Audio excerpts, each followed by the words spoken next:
Hi guys, how you all doing? Good to have you here. So I have a video that I'll be reacting to from Dr. Jordan Peterson, and the title of the video is 4 Habits That Will Make You Powerful.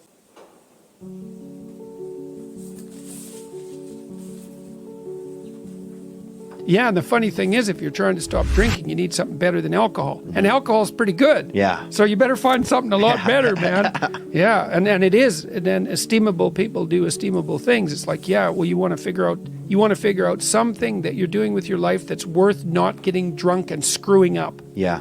Part of the reason people drink alcohol is to get rid of their responsibility. I mean, that's, you hear people drink because they have problems. It's like, yeah, no. Some people drink because they're anxious, and alcoholics drink because they're in withdrawal. But young people drink because they're sick and tired of being responsible, because it's annoying. It's like, so I'll drink enough, I won't care about the medium to long-term consequences, because alcohol, that's exactly what alcohol does. It doesn't make you ignorant of the medium to long-term consequences, but it makes you not care about them. You know, you might say, well, why do people drink too much? It's like, if you like alcohol, that's a stupid question. Right, it's like, why do people drink too much? Well, because it's great. Yeah. You know, it's like, okay, so why stop? Well, you do stupid things when you're drunk.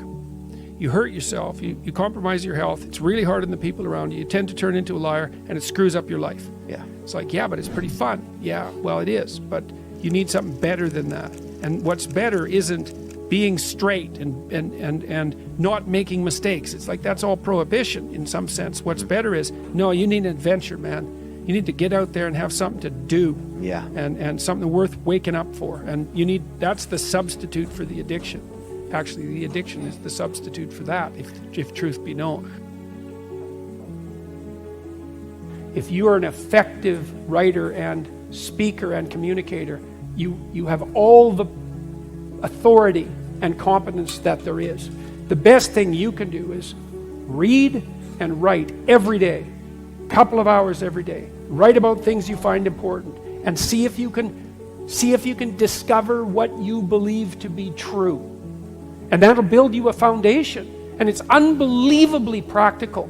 Like, if you look at people who are phenomenally successful across life, there's various reasons, but one of them is that they're unbelievably good at articulating what they're aiming at, and strategizing and negotiating and enticing people with a vision forward.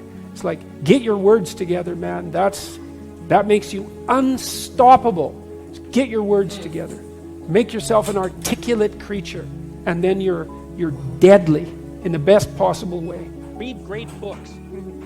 Really, man. And you've got these unbelievable libraries that are full of the writings of people who are intelligent and articulate beyond comprehension. And And you can go there and you can learn all this. And you might think, well, why should you learn it? There's nothing more powerful than someone who is articulate and who can think and speak.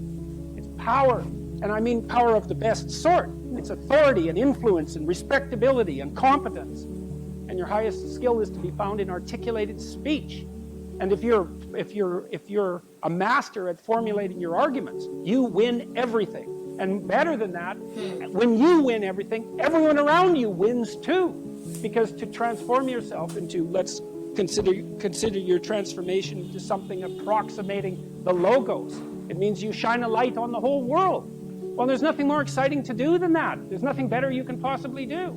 You transform yourself into something that's articulated and sensible and grounded in history and knowledgeable and wise, man. You can do anything you want, and hopefully anything you want for good. Because if you have any sense, everything you want to do would be for the good, because there's nothing more compelling or meaningful or useful in combating the tragedy of life than to struggle with all your soul on behalf of the good. Wow. Exercise. You know, I really seen the benefits, for example, for weightlifting, because I've watched people, because I'm 58, how old am I? 56. I've really noticed the difference between people when they age. Between people who laid down a good physiological platform when they were young and those who didn't, because if you haven't worked out weights particularly, I would say, you start to get pretty soft in your 30s and your cardiovascular system starts to go, and really early. The other thing too is the best thing you can do to maintain cognitive ability isn't to do exercises like lumosity. It's not brain exercises that keep you sharp, it's exercise.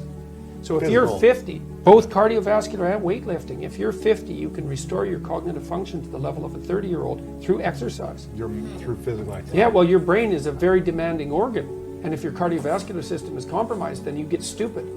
And so, yeah, it's really... So the less you move and the bigger you get, the more stupid you become. Yeah, well, Smaller because brain gets you compromise its function. Because the brain is, it's the organ that uses more, it's very metabolically demanding.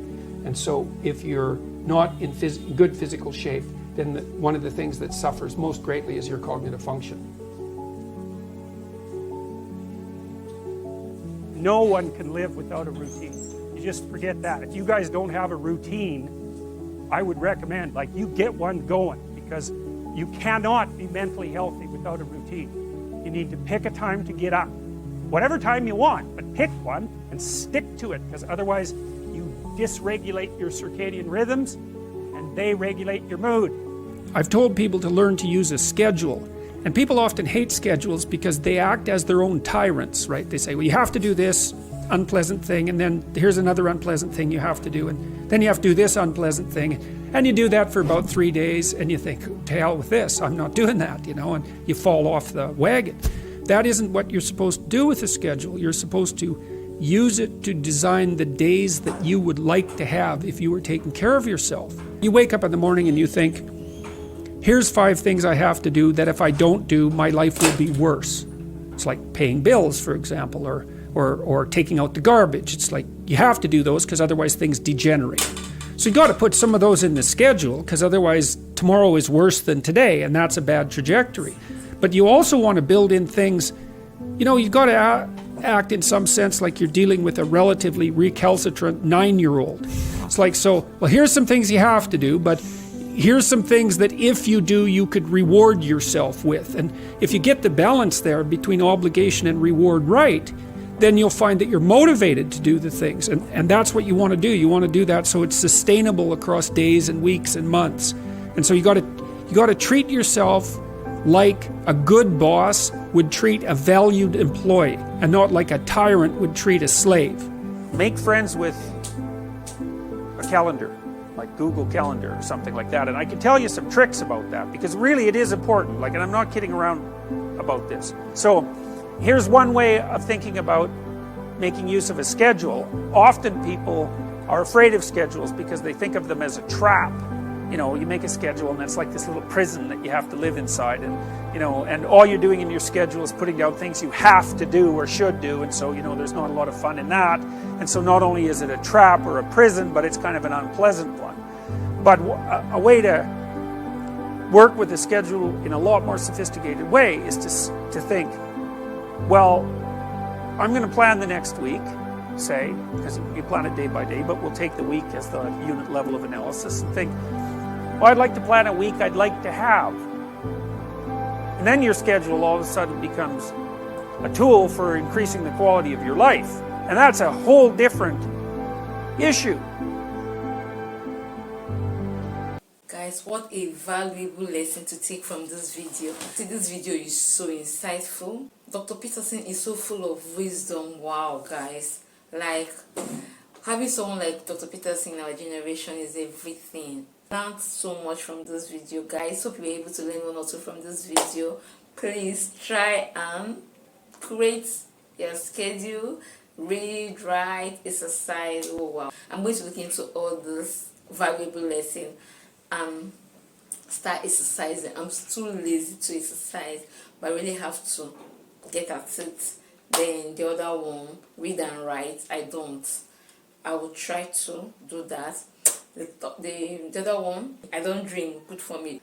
If you must drink, drink responsibly and hold yourself accountable. Start making schedule. I will just see it in my head. Boom, before you know it, I've already deviated. Guys, hope you enjoyed this video as much as I did. See you on the next one. Watch, like, and subscribe. Be at peace with yourself. Bye bye.